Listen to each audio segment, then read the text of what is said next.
పద్ధతి ప్రకారంగా ఈ గ్రామాలన్నీ పాడు చేయడానికి ఈ ప్రయత్నం చేస్తారు.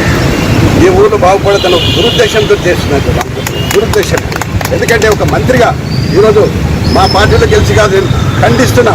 మా పార్టీలో గెలిచింది కాదు, నేను ఓడిపోవచ్చు. కానీ ఓడిపోయినా కూడా ఈ గ్రామాలకు నేను బతికేదాకా నా గొంతులో ప్రాణం ఉందసేపు వాళ్ళు ఎప్పటి ఉంటాం. ఏ నష్టం కానీ ఏ కష్టం కానీ వచ్చినా మేము ఉంటాం. ఇప్పటికే ఉన్నాం. కానీ దురదృష్టవశాత్తు ఇలా జరిగింది. మీరు కనీసమైన ఒకసారి విజిట్ చేసినావు, శిలా పలకలు వేశారు.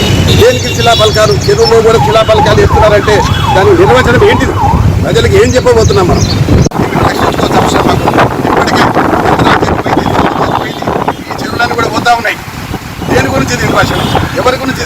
పోనీ ప్రజలకు ఏమైనా లాభం అవుతుందా?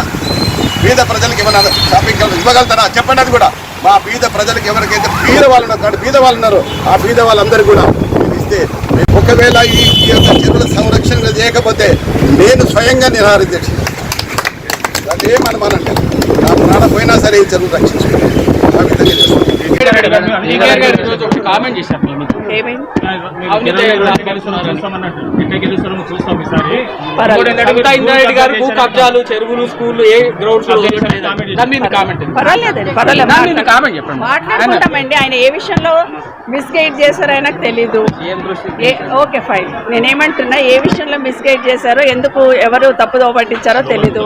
నిజంగా నా విధంగా ఏమంటారు, కబ్జాలు గిట్ట జరిగి ఉంటే తప్పకుండా ముఖ్యమంత్రి గారు యాక్షన్ తీసుకుంటారు.